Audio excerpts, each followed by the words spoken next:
प्यारे बच्चों, इस वीडियो में हम सोशल साइंस के 120 इम्पोर्टेंट प्रश्न करेंगे जो कि आपके 20 फरवरी को होने वाले मैट्रिक के सोशल साइंस के एग्जाम के लिए बहुत इम्पोर्टेंट है। तो बच्चों पूरी वीडियो को अच्छे से देखें और सभी क्वेश्चंस को लिख लिख कर याद करें। तो चलिए बच्चों, बिना किसी देर के वीडियो को शुरू करते हैं।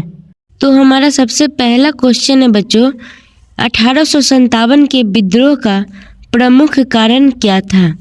तो बच्चों 1857 के विद्रोह का प्रमुख कारण कृषि संकट भी था, अंग्रेजी शासन का अत्याचार भी था, सैनिक असंतोष भी था। यानी कि बच्चों उस समय का आंदोलन का सबसे प्रमुख कारण ये सभी तीनों थे। ठीक है, अगले क्वेश्चन की ओर चलते हैं।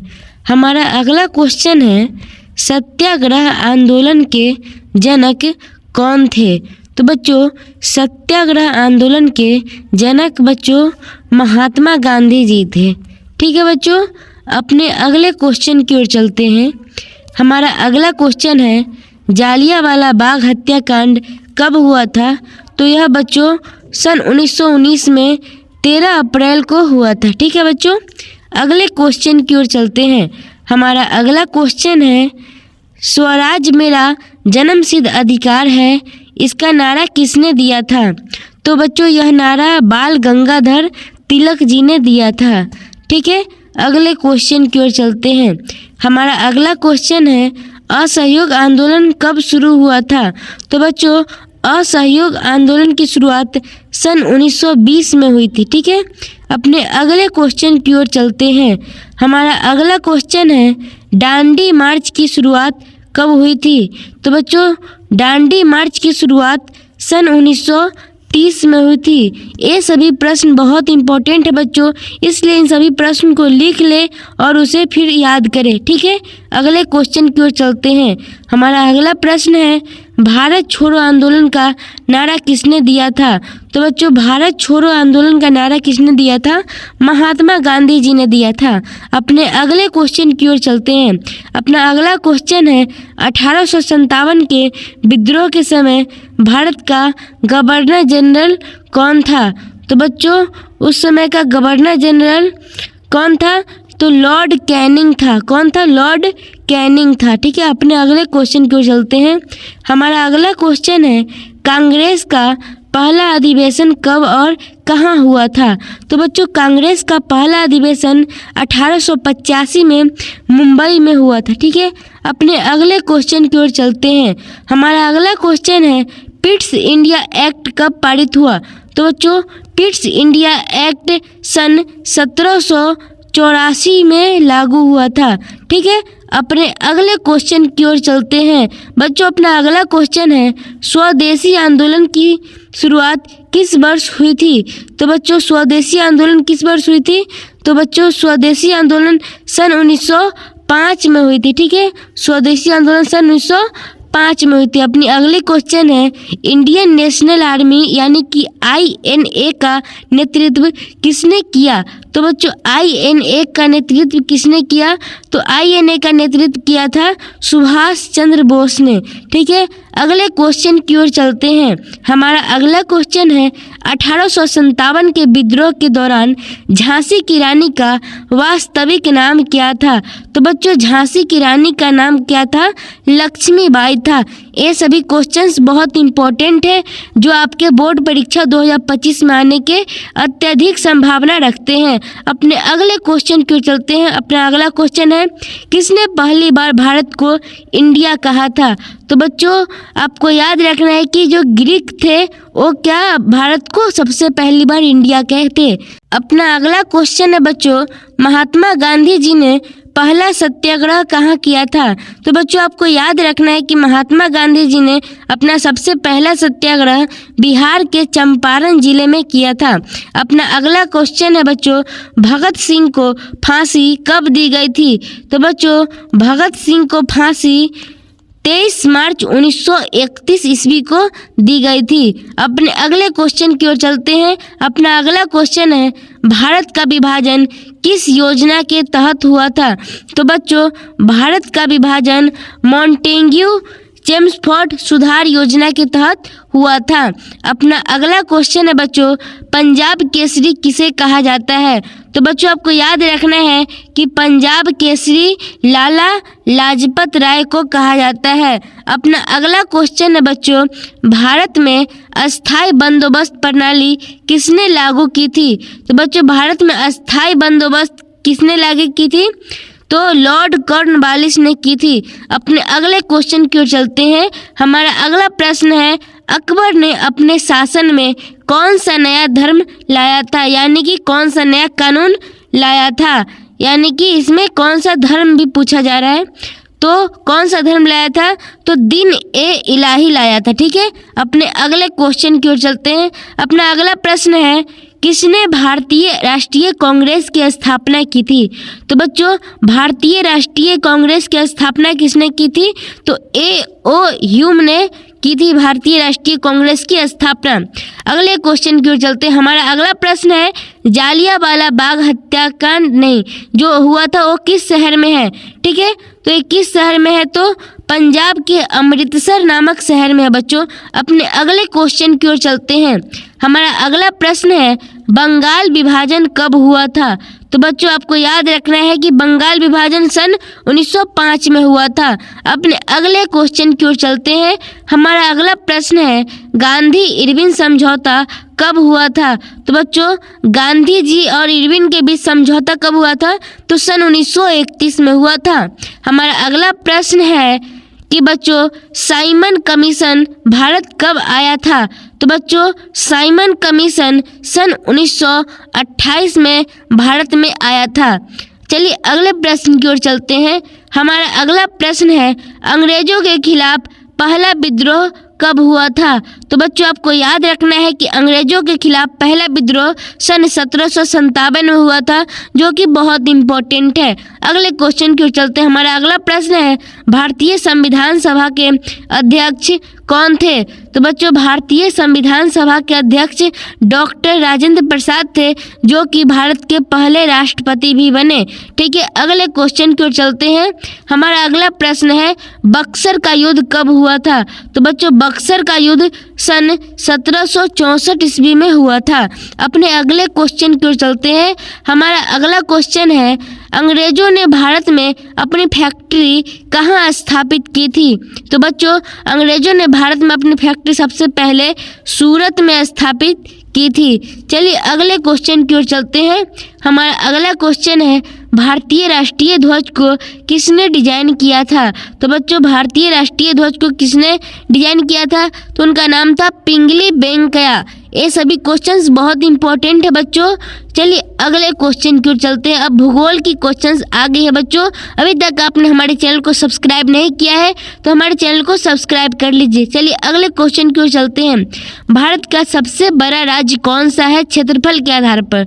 तो बच्चों क्षेत्रफल के आधार पर भारत का सबसे बड़ा राज्य राजस्थान है। अपने अगले क्वेश्चन की ओर चलते हैं। हमारा अगला क्वेश्चन है, भारत में सबसे अधिक जनसंख्या वाला राज्य कौन सा है? तो बच्चों भारत में सबसे अधिक जनसंख्या वाला राज्य उत्तर प्रदेश है। अपने अगले क्वेश्चन की ओर चलते हैं। हमारा अगला क्वेश्चन है, भारत में सबसे लंबी नदी कौन सी है? तो बच्चों भारत की सबसे लंबी नदी गंगा है। अपने अगले क्वेश्चन की ओर चलते हैं। हमारा अगला प्रश्न है, सांभर झील किस राज्य में स्थित है? तो बच्चों सांभर झील राजस्थान में स्थित है। ये सभी क्वेश्चंस बच्चों बहुत इंपॉर्टेंट है 2025 बोर्ड एग्जाम के लिए, इसलिए सभी क्वेश्चंस को याद कर लीजिए। भारत में सबसे अधिक वर्षा कहाँ होती है? तो बच्चों भारत में सबसे अधिक वर्षा मासिनराम में होती है, जिसे मेघालय भी कहा जाता है। अपना अगला क्वेश्चन है, भारत में कर्क रेखा कहाँ से गुजरती है? तो बच्चों भारत में कर्क रेखा इनमें सभी जगह से गुजरती है, जिसका नाम है राजस्थान, गुजरात, झारखंड।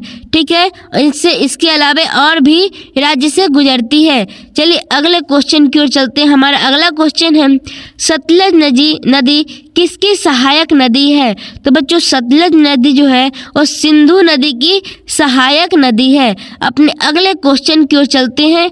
हमारा अगला क्वेश्चन है, ब्लैक सॉइल यानी कि काली मिट्टी को किस फसल के लिए उपयुक्त माना गया है?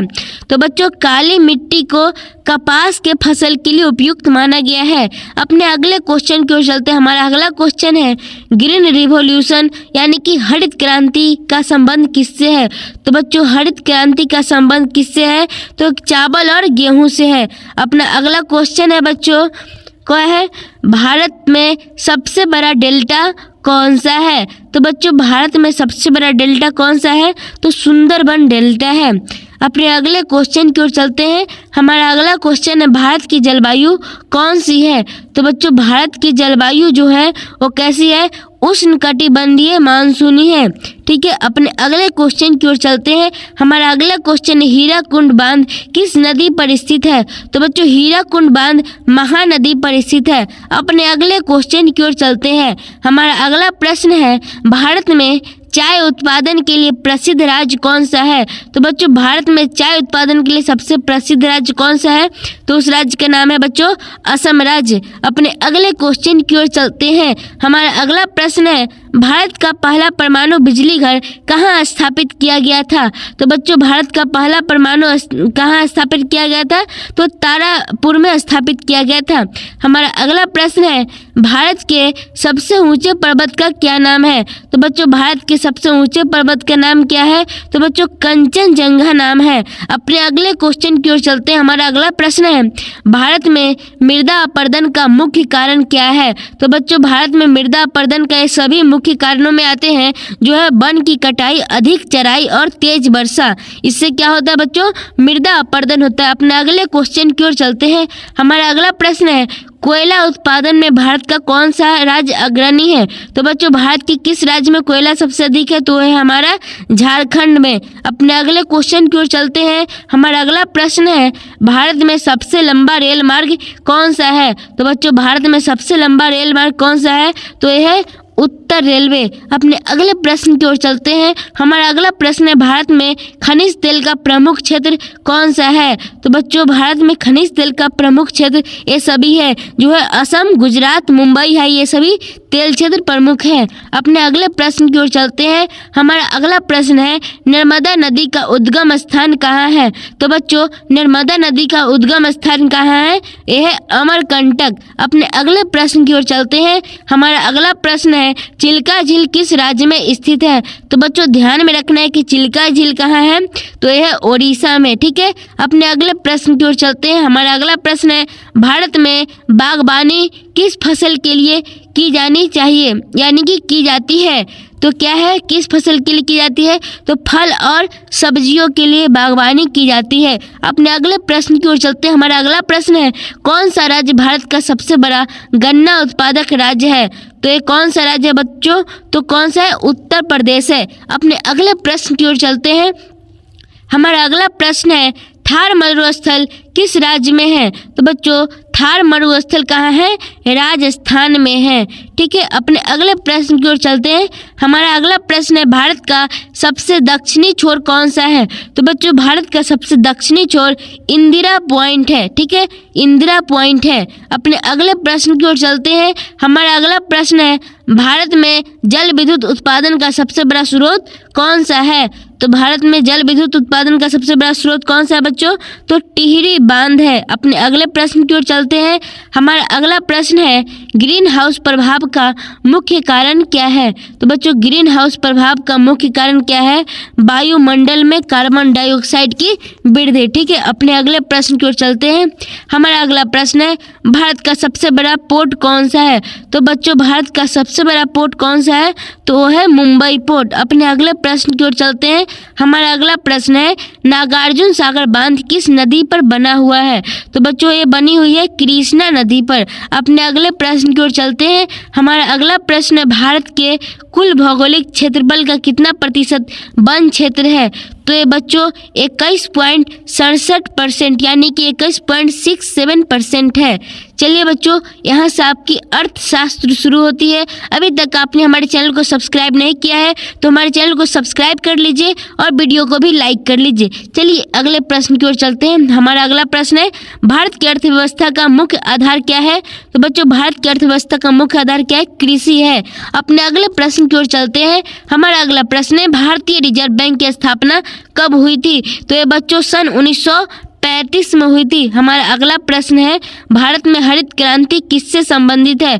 तो बच्चों भारत में हरित क्रांति खाद्यान्न उत्पादन से संबंधित है।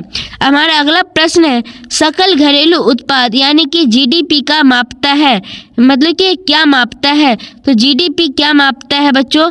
कि सभी वस्तुओं और सेवाओं का मूल्य मापता है जीडीपी। अपने अगले प्रश्न की ओर चलते हैं। हमारा अगला प्रश्न है, भारत में गरीबी रेखा का निर्धारण किसके आधार पर किया जाता है? तो बच्चों भारत में गरीबी रेखा का निर्धारण आय के आधार पर किया जाता है। ठीक है, अपने अगले प्रश्न की ओर चलते हैं। हमारा अगला प्रश्न है, भारत में मुद्रा का निर्गमन कौन करता है? तो बच्चों भारत में मुद्रा का कौन करता है? वित्त मंत्रालय करता है। ठीक है, वित्त मंत्रालय करता है। ठीक है, अपने अगले प्रश्न की ओर चलने से पहले बता दो बच्चों, इसका आंसर कौन सी होगी? भारतीय रिजर्व बैंक होगी।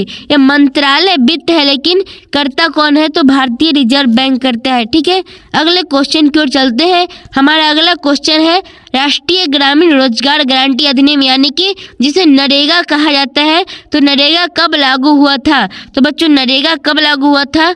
तो ये लागू हुआ था बच्चों 2005 में। अपना अगला प्रश्न है बच्चों, भारत में सबसे अधिक रोजगार किस क्षेत्र में मिलता है? तो बच्चों भारत में सबसे अधिक रोजगार किस क्षेत्र में मिलता है? वो मिलता है बच्चों कृषि क्षेत्र में। हमारा अगला प्रश्न है, जीएसटी का पूरा नाम क्या है बच्चों? तो जीएसटी का पूरा नाम क्या है? Goods and service tax. ठीक है, गुड्स एंड सर्विस टैक्स। हमारा अगला प्रश्न है, भारत में सेवा क्षेत्र का सबसे बड़ा हिस्सा किसका है? तो बच्चों भारत में सेवा क्षेत्र का सबसे बड़ा हिस्सा किसका है? आईटी और सॉफ्टवेयर का। हमारा अगला प्रश्न है बच्चों, गरीबी रेखा के नीचे बीपीएल यानी कि जो गरीबी रेखा के नीचे रहते हैं उसे क्या बोलते हैं? बीपीएल। तो बीपीएल में रहने वाले परिवारों की पहचान किसके आधार पर की जाती है? तो ये बच्चों मासिक आय के आधार पर, यानी कि प्रत्येक परिवार में महीने के कितना आमदनी होता है इसके आधार पर की जाती है। हमारा अगला प्रश्न है, भारत में योजना आयोग की स्थापना कब हुई? तो बच्चों भारत में योजना आयोग की स्थापना सन 1950 में हुई थी। हमारा अगला प्रश्न है बच्चों, भारत में सबसे अधिक चावल उत्पादन किस राज्य में होता है? तो बच्चों भारत में सबसे अधिक चावल उत्पादन पश्चिम बंगाल में होता है। हमारा अगला प्रश्न है, भारत में राष्ट्रीय आय का सबसे बड़ा स्रोत क्या है? तो बच्चों भारत में राष्ट्रीय आय का सबसे बड़ा स्रोत क्या है? तो है सेवा क्षेत्र। हमारा अगला प्रश्न है बच्चों, भारत का पहला पंचवर्षीय योजना का उद्देश्य क्या था? तो इसका उद्देश्य था बच्चों कृषि क्षेत्र में विकास करना। बच्चों ये सभी प्रश्न बहुत इंपॉर्टेंट हैं, इसलिए इन सभी क्वेश्चंस को अच्छे से याद कर लीजिए, इससे आपके बोर्ड में नंबर बहुत ज़्यादा बढ़ेंगे। हमारा अगला प्रश्न है बच्चों, मुद्रास्फीति का मुख्य कारण क्या है? तो बच्चों मुद्रास्फीति का मुख्य कारण ये सभी है जो है मांग में वृद्धि, वस्तुओं की कमी और उत्पादन में गिरावट। चलिए अगले प्रश्न की ओर चलते हैं। हमारा अगला प्रश्न है, भारत में मनरेगा योजना का उद्देश्य क्या है? तो बच्चों भारत में मनरेगा योजना का उद्देश्य है रोजगार प्रदान करना। ठीक है, अपने अगले प्रश्न की ओर चलते हैं। हमारा अगला प्रश्न है, भारत का सबसे बड़ा निर्यातित उत्पाद कौन सा है? तो बच्चों भारत में सबसे बड़ा निर्यातित उत्पाद कौन सा है? तो यह बच्चों पेट्रोलियम उत्पाद। ठीक है, अपने अगले प्रश्न की ओर चलते हैं। हमारा अगला प्रश्न है, भारत में बेरोजगारी का मुख्य प्रकार कौन सा है? तो बच्चों भारत में बेरोजगारी का सबसे मुख्य प्रकार कौन सा है? तो यह गुप्त बेरोजगारी। ठीक है, यानी कि छिपी हुई बेरोजगारी। अपने अगले प्रश्न की ओर चलते हैं। हमारा अगला प्रश्न है, विश्व बैंक का मुख्यालय कहाँ है? तो बच्चों विश्व बैंक का मुख्यालय कहाँ है? वाशिंगटन डीसी में है। हमारा अगला प्रश्न है, भारत में बैंकों का राष्ट्रीयकरण पहली बार कब हुआ था? तो बच्चों भारत में बैंकों का राष्ट्रीयकरण सबसे पहले 1969 में हुआ था। हमारा अगला प्रश्न है, प्रत्यक्ष कर का उदाहरण कौन सा है? तो बच्चों प्रत्यक्ष कर का उदाहरण क्या है? आयकर यानी कि इनकम टैक्स। अपना अगला प्रश्न है, किसी देश के आर्थिक विकास की मुख्य विशेषता क्या है? तो बच्चों किसी देश की आर्थिक विशेषता क्या है? बढ़ती प्रति व्यक्ति आय। ठीक है, हमारा अगला प्रश्न है, भारत में सबसे अधिक गेहूं उत्पादक राज्य कौन सा है? तो यह बच्चों कौन सा? उत्तर प्रदेश है। ठीक है, चलिए अगले प्रश्न की ओर चलते हैं। हमारा अगला प्रश्न है, मेक इन इंडिया कार्यक्रम कब शुरू किया गया था? तो ये बच्चों सन 2014 में शुरू किया गया था। हमारा अगला प्रश्न है, भारत में सबसे अधिक रोजगार किस क्षेत्र में मिलता है? तो ये बच्चों कृषि क्षेत्र में मिलता है और सबसे ज़्यादा छिपी हुई बेरोजगारी भी कृषि क्षेत्र में ही है। हमारा अगला प्रश्न है, विश्व का सबसे बड़ा चाय उत्पादक देश कौन सा है? तो बच्चों विश्व का सबसे बड़ा चाय उत्पादक देश कौन सा है? तो यह है बच्चों चीन है। ठीक है, हमारा अगला प्रश्न है, भारत में आयकर से संबंधित मामलों का निर्धारण कौन करता है? तो बच्चों ये करता है कौन? केंद्रीय प्रत्यक्ष का कर बोर्ड। ठीक है, हमारा अगला प्रश्न है, भारत का सबसे बड़ा बंदरगाह कौन सा है? तो यह है बच्चों कौन सा है? मुंबई पोर्ट। ठीक है, अब यहाँ से राजनीतिक विज्ञान चालू हो गया बच्चों। अभी तक आपने हमारे चैनल को सब्सक्राइब नहीं किया है तो हमारे चैनल को सब्सक्राइब कर लीजिए, जिससे आपको आने वाली वीडियोज की नोटिफिकेशन सबसे पहले मिल जाएगी। चलिए बच्चों, भारत का संविधान कब लागू हुआ था? तो बच्चों भारत का संविधान 26 जनवरी 1950 को लागू हुआ था। अपने अगले क्वेश्चन की ओर चलते हैं। हमारा अगला क्वेश्चन है, भारतीय संविधान को तैयार करने में कितना समय लगा था? तो बच्चों भारतीय संविधान को तैयार करने में 2 वर्ष 11 महीने और 18 दिन लगे थे। अपने अगले क्वेश्चन की ओर चलते हैं। हमारा अगला क्वेश्चन है, भारतीय संविधान में मौलिक अधिकार कितने हैं? तो बच्चों भारतीय संविधान में 6 मौलिक अधिकार है। ठीक है, अपने अगले प्रश्न की ओर चलते हैं। हमारा अगला प्रश्न है, संविधान का निर्माता किसे कहा जाता है? तो बच्चों संविधान का निर्माता डॉक्टर भीमराव अंबेडकर जी को कहा जाता है। हमारा अगला प्रश्न है, भारत में संसदीय प्रणाली कहाँ से ली गई है? तो बच्चों भारत में संसदीय प्रणाली कहाँ से ली गई है? तो ये इंग्लैंड से ली गई है। हमारा अगला प्रश्न है, भारतीय संसद कितने सदनों से मिलकर बनी हुई है? तो बच्चों भारतीय संसद 2 सदनों से मिलकर बनी हुई है। हमारा अगला प्रश्न है, लोकसभा का कार्यकाल कितने वर्षों का होता है?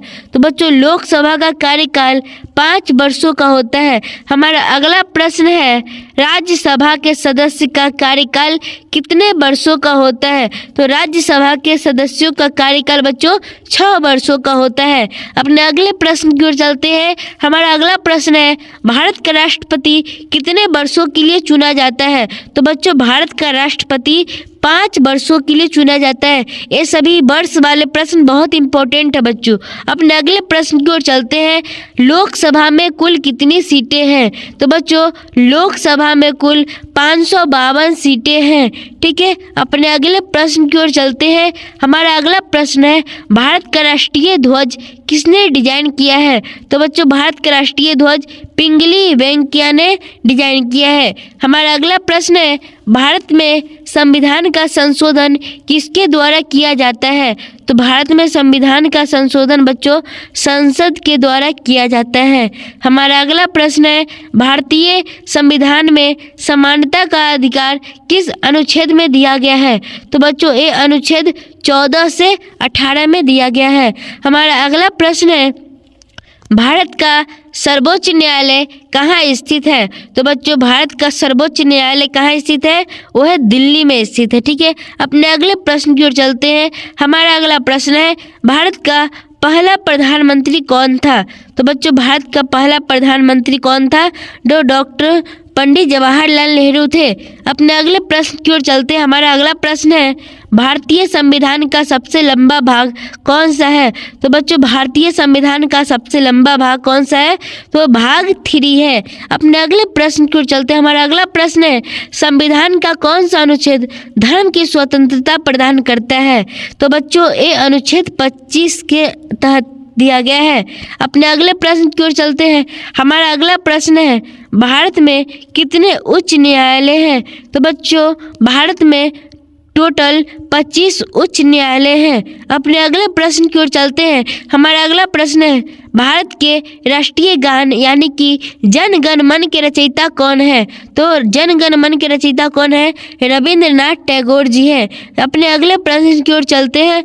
हमारा अगला प्रश्न है, भारत में राष्ट्रपति का चुनाव कौन करता है? तो बच्चों भारत में राष्ट्रपति का चुनाव संसद और राज्य विधानसभाओं के निर्वाचित सदस्य करते हैं। हमारा अगला प्रश्न है बच्चों, भारतीय संविधान में नागरिकता का प्रावधान किस भाग में है? तो बच्चों ये है भाग 2 में। ठीक है, हमारा अगला प्रश्न है बच्चों, संविधान का कौन सा अनुच्छेद आपातकाल से संबंधित है? तो बच्चों इनमें से सभी आपातकाल से संबंधित है, यानी कि अनुच्छेद 356, अनुच्छेद 352, अनुच्छेद 360, ये सभी है बच्चों। हमारा अगला प्रश्न है, पंचायती राज व्यवस्था को संविधान में कौन सा स्थान मिला है?